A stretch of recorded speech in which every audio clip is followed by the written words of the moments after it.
اقوام متحدہ کی امن فوج دنیا بھر میں جنگ سے متاثرہ شورش زدہ علاقوں میں امن و امان قائم کرنے، قانون کے نفاذ کو یقینی بنانے اور معاشی و معاشرتی ترقی کے عمل میں سہولت کار بننے کی غرض سے دنیا کے مختلف ممالک میں بھیجی جاتی ہے۔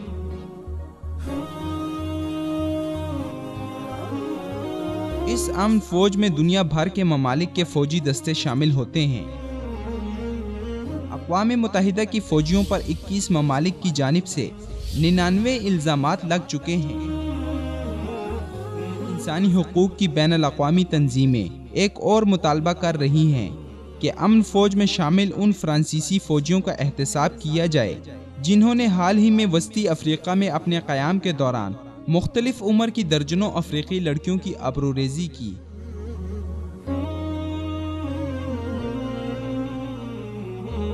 جبکہ بین الاقوامی برادری بھی اتنے سنگین مسئلے پر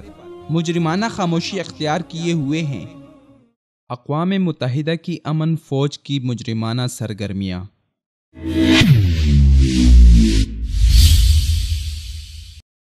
اقوام متحدہ کی امن فوج دنیا بھر میں جنگ سے متاثرہ شورش زدہ علاقوں میں امن و امان قائم کرنے، قانون کے نفاذ کو یقینی بنانے اور معاشی و معاشرتی ترقی کے عمل میں سہولت کار بننے کی غرض سے دنیا کے مختلف ممالک میں بھیجی جاتی ہے۔ اس فوج کو اقوام متحدہ کی جانب سے رضاکارانہ طور پر یا کسی بھی ریاست کی درخواست پر اپنا فرض نبھانے کی غرض سے اقوام متحدہ کی سیکیورٹی کونسل کی جانب سے ذمہ داری تفویض کی جاتی ہے۔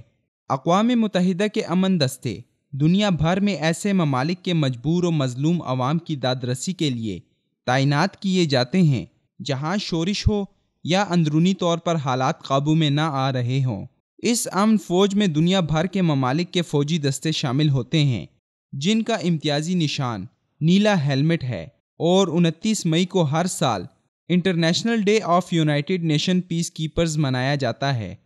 مگر اس سال معاملہ مختلف اور گھمبیر ہے، کیونکہ انسانی حقوق کی بین الاقوامی تنظیمیں اقوام متحدہ سے یہ دن منانے کی بجائے ایک اور مطالبہ کر رہی ہیں کہ امن فوج میں شامل ان فرانسیسی فوجیوں کا احتساب کیا جائے جنہوں نے حال ہی میں وسطی افریقہ میں اپنے قیام کے دوران مختلف عمر کی درجنوں افریقی لڑکیوں کی آبروریزی کی۔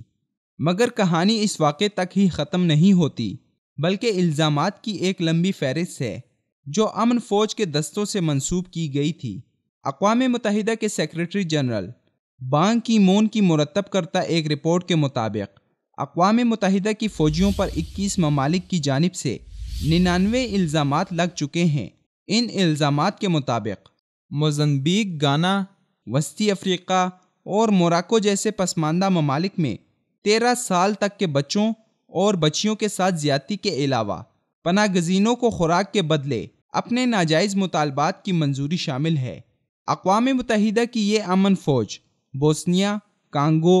اور لائیبیریا میں طبی امداد کی فراہمی کے صلے میں جسم فروشی، عورتوں اور بچیوں کی اسمگلنگ جیسے گھناؤنے جرائم کی بھی مرتکب ہوئی ہے۔ اس کے علاوہ چوری، قتل و غارت، مالی کرپشن اور نشے کی حالت میں گاڑی چلانا جیسے جرائم بھی شامل ہیں۔ 2008 سے لے کر 2013 تک اقوام متحدہ کی امن فوج پر زیادتی کے 480 الزامات لگ چکے ہیں، اور ان متاثرین میں ایک تہائی تعداد بچوں کی ہے جو کہ امن فوج کی ہوس کا شکار ہوئے۔ 90 کی دہائی میں کمبوڈیا میں امن مشن پر تعینات اقوام متحدہ کے امن دستے پر بچیوں اور خواتین کو ہراساں کرنے کے بے شمار الزامات لگ چکے ہیں۔ اسی قسم کی شکایات 2003 میں بھی موصول ہوئیں جب اقوام متحدہ کا امن دستہ لائیبیریا روانہ ہوا، جبکہ 2000 میں امن فوج پر پناہ گزینوں یا جنگ زدہ علاقوں سے جان بچا کر بھاگنے والی عورتوں کو مشرقی یورپ اسمگل کرنے کے الزامات بھی ریکارڈ پہ موجود ہیں۔ 2005 میں پے در پے موصول ہونے والی شکایات کے بعد اقوام متحدہ نے ان واقعات کی چھان بین کے لیے ایک کمیشن بنایا جس نے تحقیقات کے بعد امن فوج کے ان اہلکاروں کو کڑی سے کڑی سزا دینے کا مطالبہ کیا جو ان مجرمانہ سرگرمیوں میں ملوث تھے، مگر تاحال کسی ایک بھی فوجی کو سزا نہیں دی گئی، جبکہ بین الاقوامی برادری بھی اتنے سنگین مسئلے پر مجرمانہ خاموشی اختیار کیے ہوئے ہیں۔ قابل غور بات یہ ہے کہ اقوام متحدہ کے امن قائم کرنے والے دستوں کے یہ جرائم انہی علاقوں یا ممالک تک محدود ہیں جہاں کے لوگ جنگ زدہ، غربت کے مارے یا قحط کا شکار ہیں، کیونکہ اگر یہی واقعات مغربی ممالک میں رونما ہوئے ہوتے تو اب تک مغربی میڈیا پر ایک بھونچال آ چکا ہوتا، مگر یا تو ایسی خبروں تک میڈیا کو جلد رسائی نہیں دی جاتی، جس کی وجہ سے ایسے فوجیوں کو کھل کر اپنی مکروہ سرگرمیاں جاری رکھنے کا موقع مل جاتا ہے۔ غربت، جنگ اور بھوک ایسی چیزیں ہیں جن میں انسان اپنی تمام اخلاقی اقدار بھول جاتا ہے، اور اسی وجہ سے یہ بات ان فوجیوں کے مکروہ عزائم کی تکمیل میں مرکزی کردار ادا کرتی رہی۔ کس قدر شرمناک بات ہے کہ جو فوجیں ان مظلوم انسانوں کی جان، مال اور عزت کی حفاظت کے لیے بھیجی جاتی ہیں، وہی ان کی مجبوری سے فائدہ اٹھا کر اپنے گھناؤنے ارادوں کی تکمیل کرتی ہے۔ مہذب دنیا کے باشندے کہلانے والے یہ فوجی ان خراب حرکتوں سے نہ صرف اپنے ملک کو بدنام کرتے ہیں بلکہ اقوام متحدہ پر سے بھی دنیا بھر کی اقوام کے اعتماد کو مجروح کرتے ہیں۔